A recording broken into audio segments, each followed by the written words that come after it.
Do you ever feel overwhelmed by the ever-changing world of technology? Tech It Out can help make some sense of it all. Breaking down geek speak into street speak, technology columnist, author, and TV personality Mark Saltzman covers consumer technology each week for every listener. Mark tackles the latest news, reviews, and how-tos to help you understand what's hot, what's not, and why. Hey everyone, welcome to Tech It Out. This is episode 290. Hope you're all doing great this long weekend. Wishing all who celebrate a happy Easter or a happy Passover or Ramadan Kareem to our Muslim listeners, if I'm saying that correctly. However you're spending this long weekend, I hope you're enjoying it with family or friends, maybe enjoying a little R&R from the day-to-day grind. It's good to have a long weekend. And hey, we have a great show planned for you today. We're going to kick things off in a moment with Wise. It's an app and a card for sending and spending money in more than 50 currencies worldwide with much lower fees. After that, tech expert Mario Armstrong drops by to share some spring-related gadgets and apps to help welcome in the new season. Fujifilm is on Tech It Out this hour to chat about the retro craze on social media, whether it's turntables, flip phones, or vintage camera designs and filters. And finally, Spotify will talk with us about its audiobook offering and what makes their experience different than, say, Audible. Of course, you know about Spotify Music and podcasts, but they're trying to make a name for themselves in the audiobooks space now as well. All of this and more on a brand new Tech It Out, powered by ASUS for those in search of incredible. I'll tell you more about ASUS shortly, but let's officially kick off this week's show with our first interview.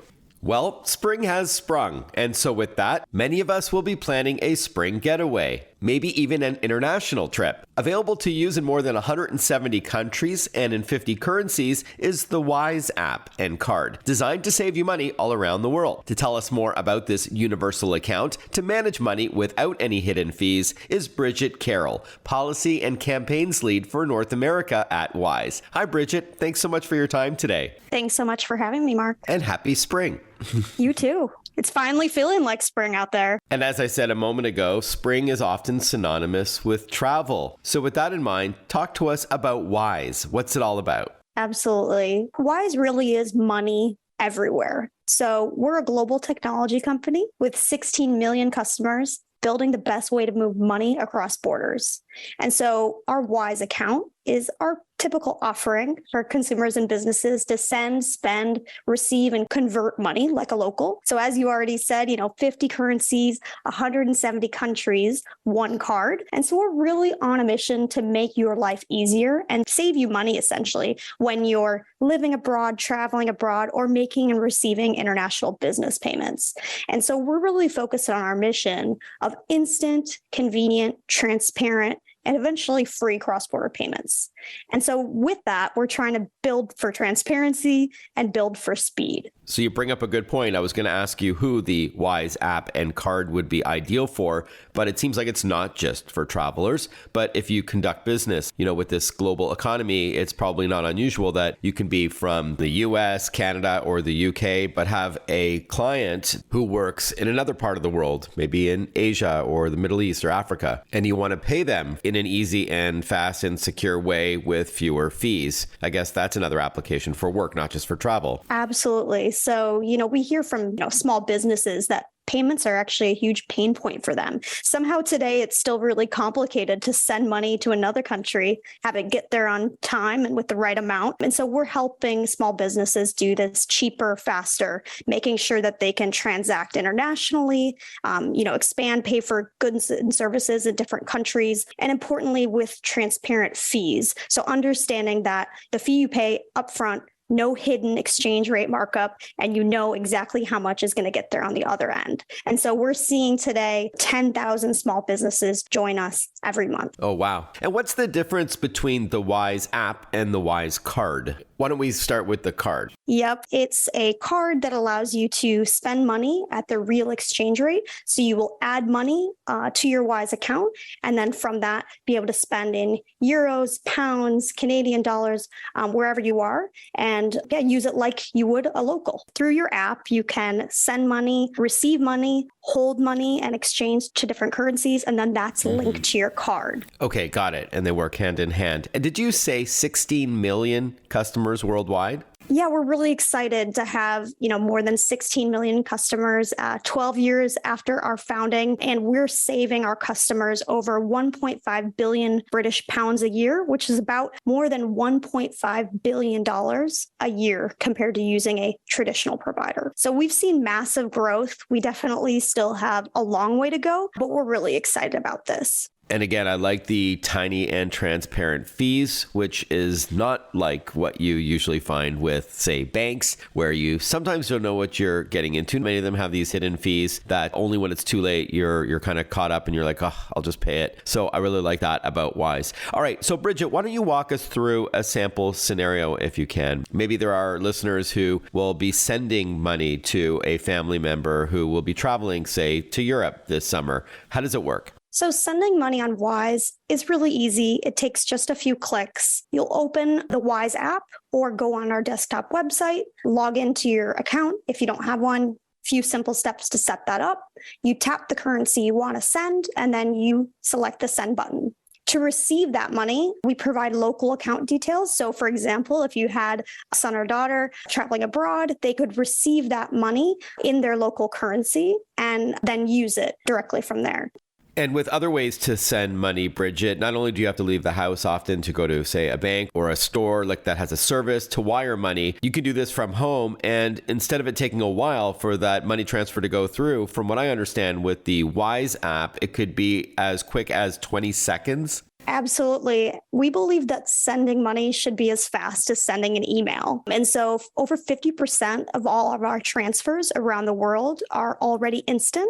Like you said, we measure that by less than 20 seconds. If you think about compared to sort of traditional providers, when's the last time you walked into a traditional bank and were able to send money cross-border instantly? So we think this is a really important one. And we've heard from our customers how crucial sometimes speed is for them. We are chatting with Bridget Carroll, Policy and Campaigns Lead for North America at Wise, formerly TransferWise. I like the new rebranding, by the way, making it easy to send, spend, and convert money around the world. What's new with Wise, Bridget, aside from the rebranding? Yeah, we're really excited. We just rebranded on March 1st to reflect our global community. And our fresh look and feel is really inspired by the millions of people and businesses that use us today, drawing from where they come from, but also representing the excitement of the world open for them to conquer. So you'll always recognize some of your world in Wise wherever you are.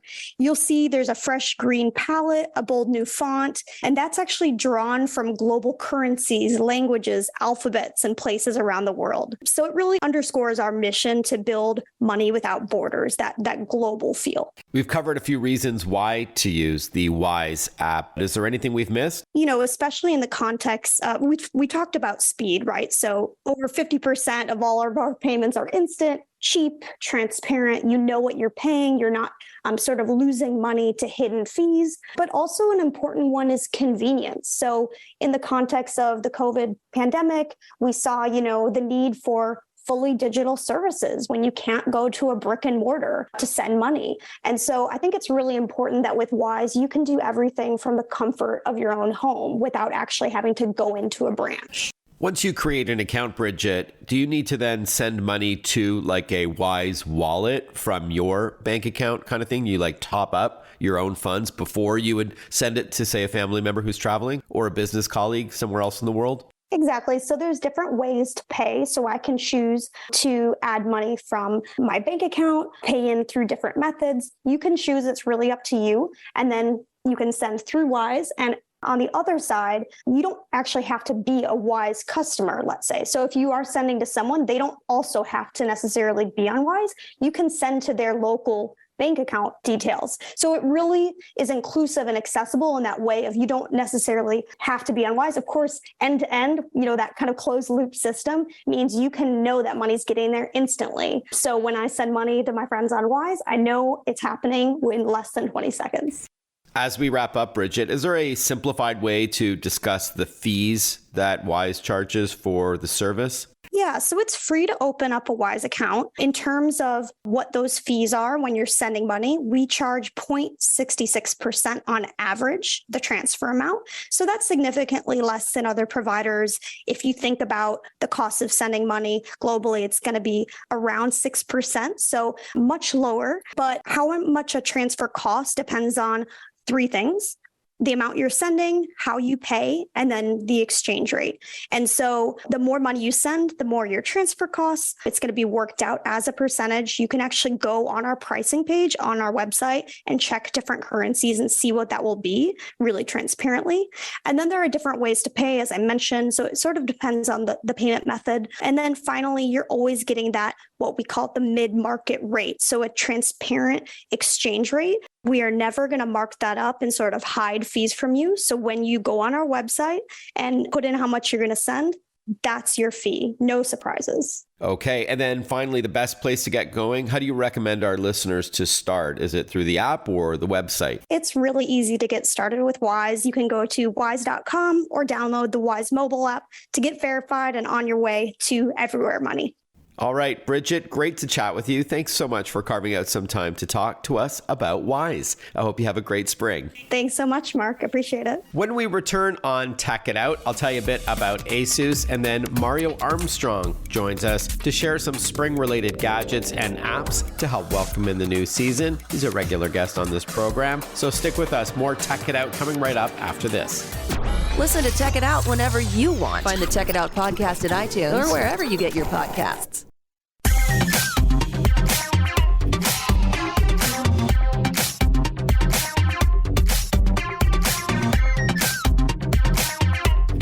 Welcome back to Tech It Out, powered by ASUS for those in search of incredible. ASUS creates technology for today and tomorrow's smart life, and that includes its line of award-winning laptops and desktops, accessories like monitors, mice, and keyboards.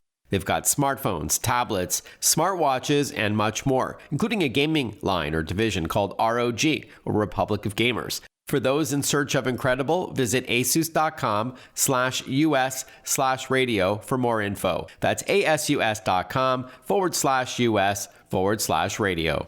Well, spring has sprung, and of course, the new season is a great time to clean and declutter. But it's also an ideal time to find ways to save money and get organized using technology, of course. Well, who better to chat with than digital lifestyle expert Mario Armstrong to level up your game now that we're into April. Hey, Mario, great to chat with you, man. Great to chat with you too, Mark. We're like tech buddies, man. It's always good to be on with you, my friend. As usual, I partnered up with some great brands to help everyone out this spring. You know, it's a shame that we were both working at the Consumer Electronics Show, and we kept saying, like on these interviews leading up to January, hey, I can't wait to see you in Vegas and Sin City, man. And we never did it. We were running around like crazy. That's too bad. But I do look forward to seeing you sooner than later because it's long overdue. And that's a rare thing that doesn't happen. And I was like, man, before I knew it, the event was over. And I'm like, I didn't see Mark. We often worked beside each other, but not this time. True. Yeah, we were in different broadcast areas this time. Yeah. But I know you had a great show. I loved your coverage. And I also love all your motivational stuff that you do outside of tech. Thanks, bro. Yeah,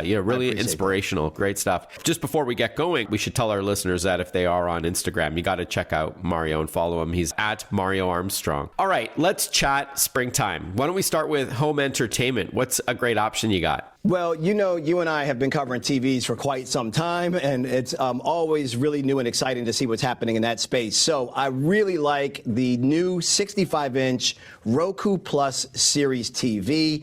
Now, this is really a premium entertainment experience. It's a Roku television, which is really awesome. It's designed by streaming experts. They're going to have that kind of edge that they can bring to this. It's under $650. It has stunning picture quality, all the things that you would expect, super fast performance, but also enhanced features like the Bluetooth private listening, which I think is really cool because sometimes my wife is going to sleep and I still want to watch TV, and I can do that now privately. Automatic brightness, Roku's Voice Remote Pro, and of course, course, there's a ton of content that's free that you could choose from. They got the live content, free content, the premium stuff as well. And then you can discover trending things like trending shows or movies, live sporting events, and even share photos of your family and friends on it as well. So awesome. All right. So to unpack this, it's not Roku partnering with another TV maker. This is their very own TV, which they announced last year. So this is a Roku TV, not like a TCL TV or a Hisense TV with Roku built in, correct? That's right. Okay. And easy to remember, 65 inches for under $650. That's right. And that Bluetooth pairing, it's also very practical for those who wear hearing aids that have Bluetooth. You can pair your hearing aids or earbuds to the TV, which is really great that it's already built into the TV. And I'm glad that you mentioned all the content Roku has. They have their own free Roku channel as well as other free content and, of course, streaming services that you would pay for otherwise, the likes of Netflix and Amazon Prime Video. That's right. And all that stuff. Now, that was a good fun pick to start, but let's now chat about ways we could take better control of our finances. One thing that we all know is that we need to try to raise our credit score. Like, that's the most important to think when we're really trying to better our finances and better the opportunities that we have for ourselves. There's a really interesting way to do this. I found the Extra debit card, which is the first debit card that builds your credit, Mark, while you're purchasing on everyday purchases, and you can also earn rewards points on those purchases. So here's how it works. Extra actually connects to your existing bank account, so there's no credit check you have to go through or anything like that. And then you get to manage what you actually have in the bank through this card. So at the end of the month, it's a really great process of how they pay it in advance for you and then submit it to the credit bureaus. And it's a whole process that they're kind of showing proof of payment consistently over time that you are dealing with this card. So according to a recent study through them, Extra members were able to raise their credit score by an average of 48 points. And they became twice as likely to get a credit card or an auto loan when they used the card as recommended. So people that are in that situation or want to level up, they should go to the website and check it out. It's www.extra.app. APP.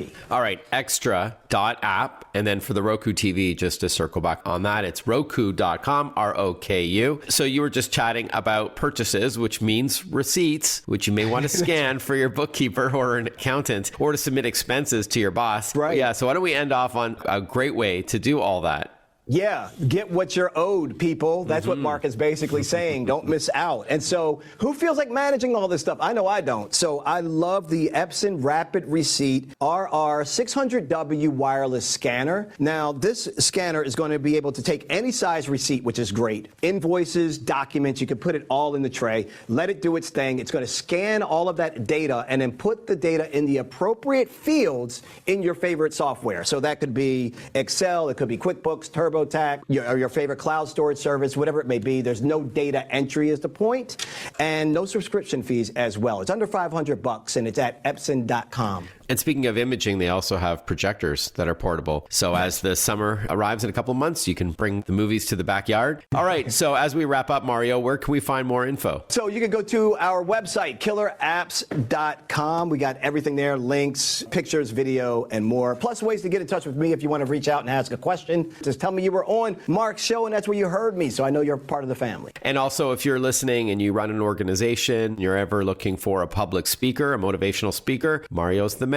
So it's at Mario Armstrong on Insta. Great to chat with you, Mario. Hope you have an awesome spring, and I do look forward to seeing you since we missed the boat back in January. But be well, man. We'll talk soon. Great to chat with you too, Mark. We'll be right back with more Tech It Out. Want to follow Mark? Google him. Mark with a C and Saltzman with a Z.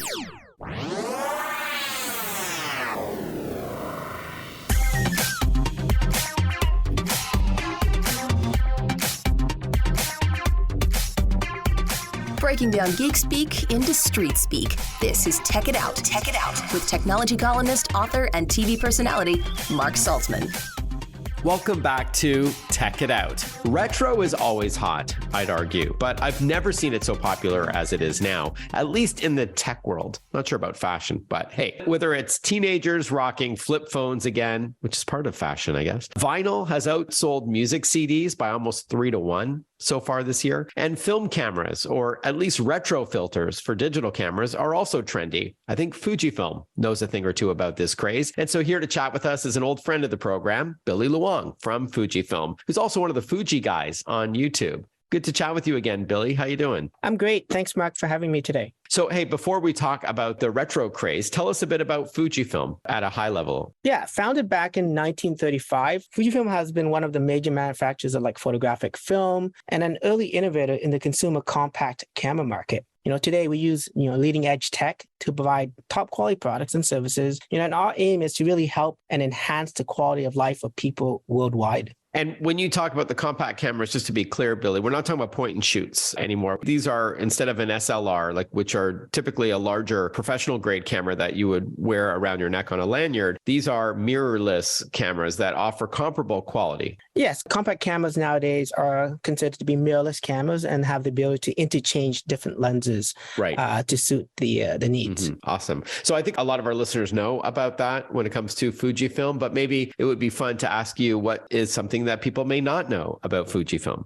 Yeah, we produced the world's first true digital camera back in 1988. It was called the DS1P, and it stored images on a removable memory card, which is a norm today. Of course, a maximum of 10 images could only be taken before that card was completely full. That's awesome. I didn't know that Fujifilm made the very first digital camera, and that was years, if not decades, before it really took off with the mainstream. Amazing. All right, so retro. As I said off the top, Billy, it always seems to be hot, but it seems like it's really blown up on social media. I mentioned TikTok earlier. What's going on here? Yeah, I think we have customers that live purely in the digital age and really hasn't experienced what, maybe you and I have grown up to with regards to things like one-time use film cameras to even the analog experience of, listening to a record player, right? Versus MP3s. Yeah, I think that's fair. Got 3 kids, 20, 20, and 18, and they didn't have vinyl or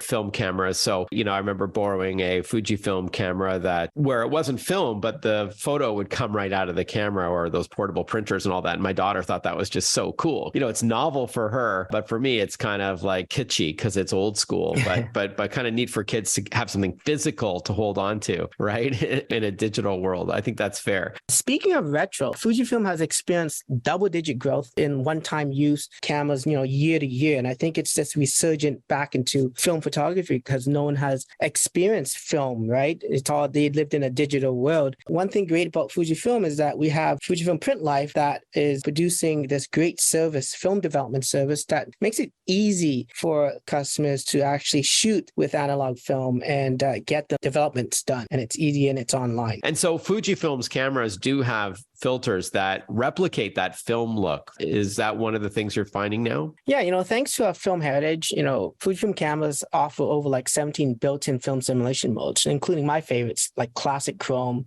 and nostalgic negative, which was based on, a certain film back in the days. And this is available with in-camera adjustments that allow you to make, a particular film simulation your own by adjusting parameters like simulated film grains in the image, making them, further unique to everyone else. Unlike filters where it's kind of just applied and that's it, film simulation really replicates the look of actual film that was produced back in the days. Very cool. Is it easy to apply those filters? Do you do it before the picture is taken or you do it afterwards? Yeah, film simulation, can be selected within the camera's menu. You can easily access it through the Q menu to jump between the different modes. This is on the fly as you shoot.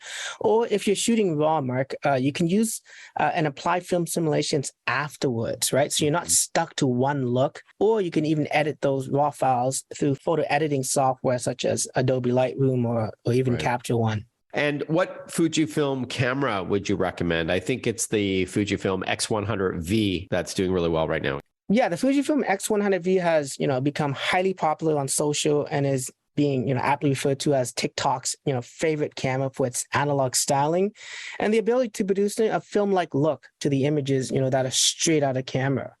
Here's some really cool stats. Hashtag X100V has garnered over 60 million views on TikTok.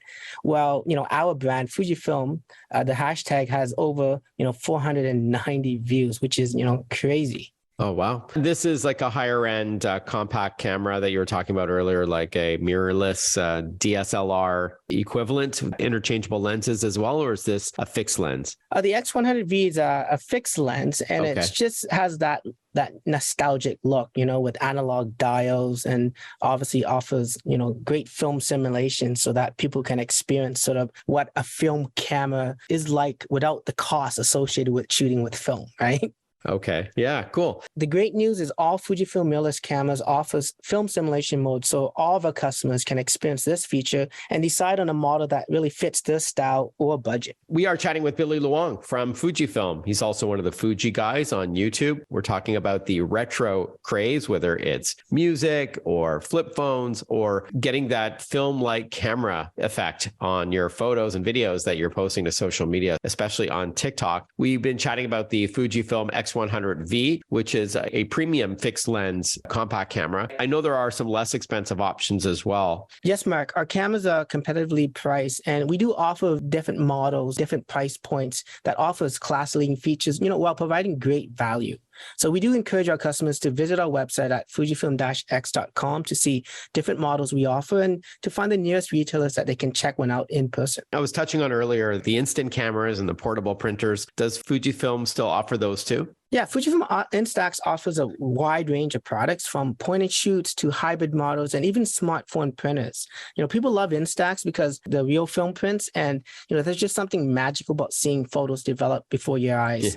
Yeah. And I remember my daughter putting these up in her locker around her bedroom mirror. Again, her and her friends having fun with something physical out of something digital. It's old as new again, which is awesome. And then finally, Billy, you mentioned a website earlier. Is there one place to go to check out pricing, see photos or videos of these cameras in action to get more info and all that? Yes, customers can visit our website at instax.com to find the latest Fujifilm Instax offerings. All right. So instax.com. Billy Luong has been our guest from Fujifilm. Always great to chat with you, Billy. I hope you have a great spring. Thanks so much for carving out some time to talk. Thanks for having me, Mark. You know about Spotify Music and you know about their podcasts, but what about audiobooks? We're going to learn about Spotify's newest audio service when we return on Tech It Out. Stay with us. Breaking down geek speak into street speak. Check it out. Hosted by Mark Saltzman.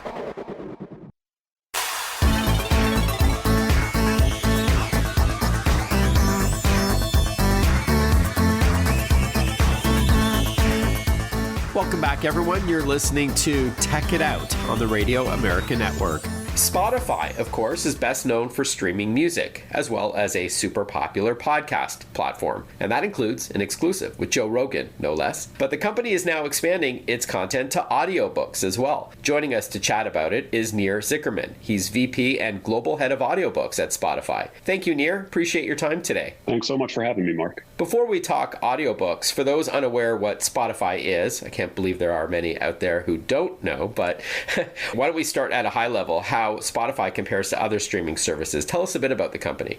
Sure. So Spotify is a leading streaming platform globally. We offer music, podcasts, and now audiobooks all in one platform. So you can really come to Spotify for content needs across all these different content types that we have.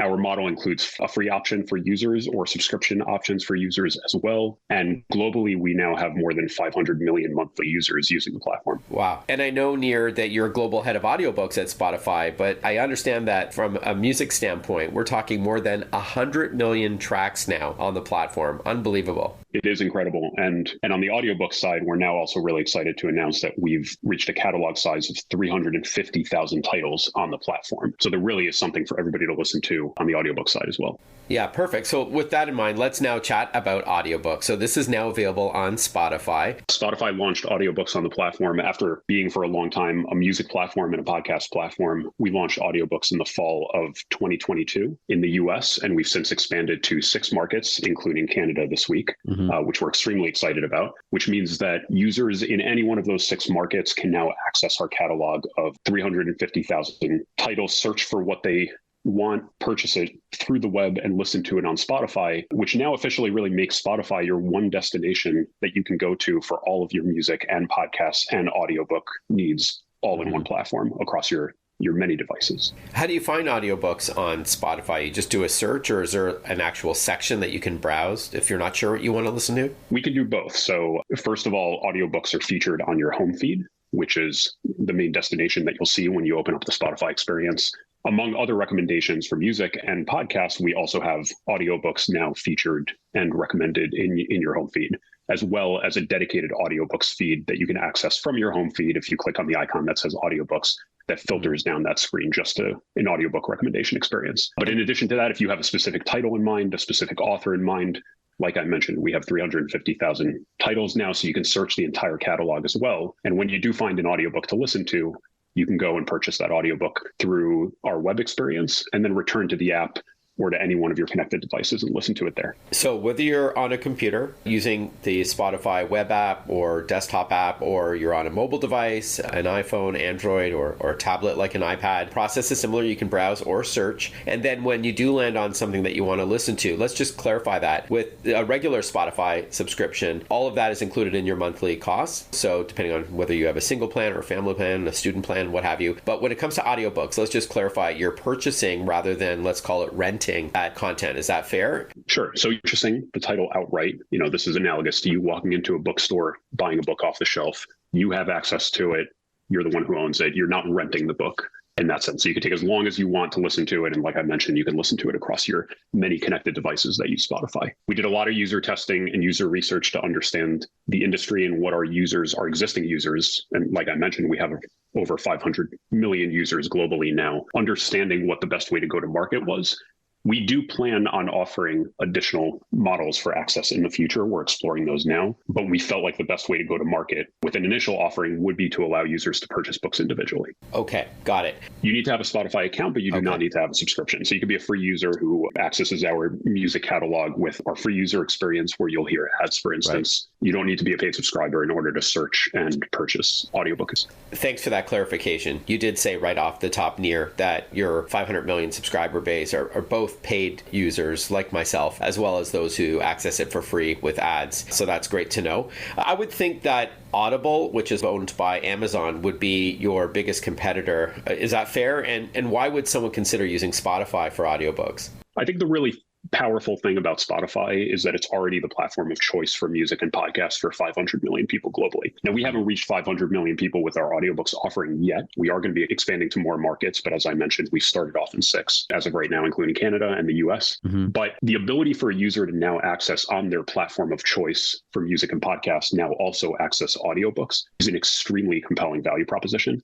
It means that if you are already using Spotify on a daily basis, which hundreds of millions of people are, in order to access your content, we now have one of the richest content types that can be available to you, fully seamlessly integrated into the experience that you're already comfortable using. Mm-hmm. And we are dedicated to continuing to create really engaging interactive experiences built on top of audiobooks as well as podcasts and music going forward to make it even richer and holistic of an experience. I do see the appeal of a one-stop shop, if you will, having it all under one brand, one interface. And I'm going to ask you more about the interface in a second. I just want to remind our listeners we're chatting with Nir Zickerman. He is Vice President and Global Head of Audiobooks at Spotify, whether you're at home or on the go. As a frequent traveler, I love the idea of multitasking, listening to a great story in my earbuds while on a plane, because you can still walk around an airport and do other things, maybe work a little bit, but still being entertained by some great content. I was just listening to Stephen King's Fairy Tale, which is his latest novel.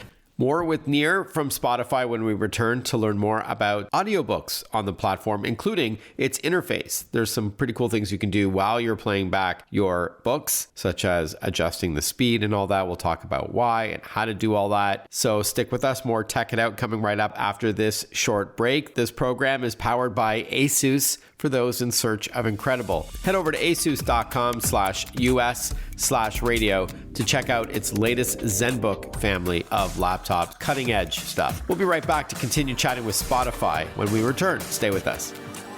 Follow Mark Saltzman on Facebook, on Twitter, on Instagram. Listen to Tech It Out whenever you want.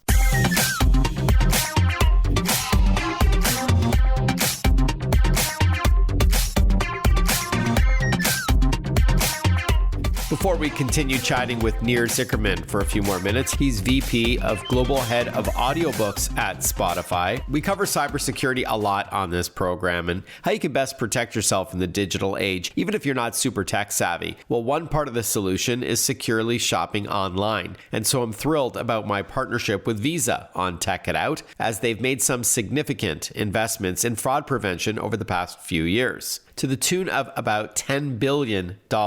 This is to support Visa's brand promise to protect the financial information of both individuals and businesses. Zero liability means peace of mind when you shop online using your Visa card. There could be no half measures when it comes to cybersecurity, which is why the company takes an aggressive and multi-layered approach to combating the rising threat of malicious software and other threats by well-funded and global criminal enterprises. Read more about Visa and how securing the world's payments is priority one at visa.com/security. That's visa.com/security. As I mentioned, we've got about 2 minutes left with Nir Zickerman from Spotify chatting about audiobooks. Talk to us about the user controls. Like, I understand, for example, that you can speed up or slow down playback. And can you start on one device and then continue on another, that kind of thing? Absolutely. One of the big capabilities that Spotify offers today across the many devices that we have is the ability to pick up where you left off across different devices. So I could be in my car listening to my book, step out, put my earbuds in, keep listening to the book from where I left off, get to my desk, listen to it on the desktop going forward.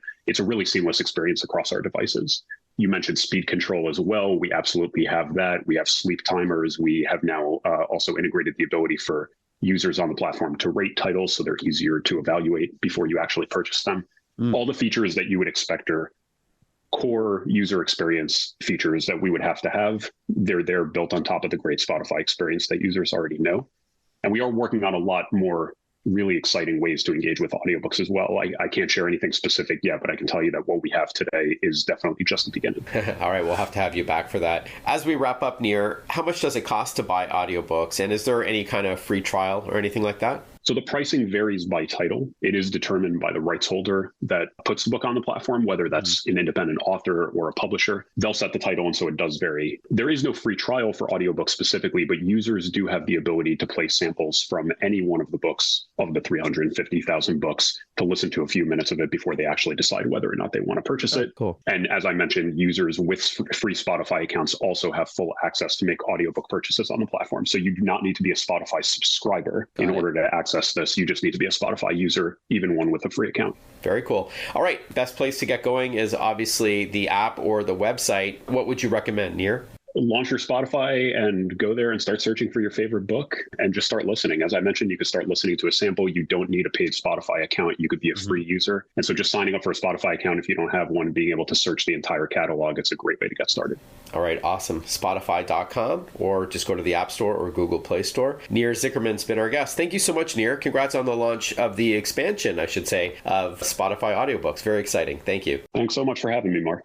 Hey, if you're on social media, I love interacting with Tech It Out listeners. I often get messages, either DM, direct messages, or through email on my website. Either way, feel free to reach out. Let me know what you think of Tech It Out. If you've got suggestions for upcoming guests or topics you'd like me to tackle, even if you want to be a guest, you run a startup, or you've got an app or a game, would love to hear from you. You can pitch me, no sweat at all. Also on social media, I write a tech tip of the day. I link to interviews like the ones you heard this hour on Tech It Out. A link to articles that I write for USA Today, Costco Connection Magazine, AARP, and several others. So I'll spell my name in a moment, but I'm on Twitter, Instagram, Facebook, LinkedIn, YouTube, and even TikTok. I post those tech tips of the day videos on that platform. It's Mark Saltzman, MarcSaltzman. So it's Mark with a C, Saltzman with a Z, and be sure to reach out. If you want to hit me up with an email instead privately, you can do so at marksaltzman.com. Again, that's MarkSaltzman.com, and you'll find where you can send me a note there. But really, I love hearing from Tech It Out listeners, where you're from, what station you're tuning into to hear this program, or if it's in podcast form. Great stuff. As we wrap up, I talked about ASUS laptops earlier. Regardless of the computer that you're on, you're going to want to back up your important information on a regular basis. There are some awesome sales on both Western Digital external hard drives for a ton of storage, as well as SanDisk SSDs or solid state drives, plus SD cards and thumb drives for more short-term storage and quick access. Head over to westerndigital.com or sandisk.com and they'll tell you about those specials, or you can visit your favorite online site like Amazon or big box store like a Best Buy or what have you. Cloud storage is fine, but I like having something offline that's fast, that can store a lot of files, and you don't have to pay a monthly subscription to use it. Hey, thanks again for tuning in to Tech It Out this hour. Hope you enjoyed it. Once again, a happy Easter or a happy Passover, whatever you're celebrating this long weekend. And I look forward to catching up with you next weekend for another episode of Tech It Out. Be well. Ciao.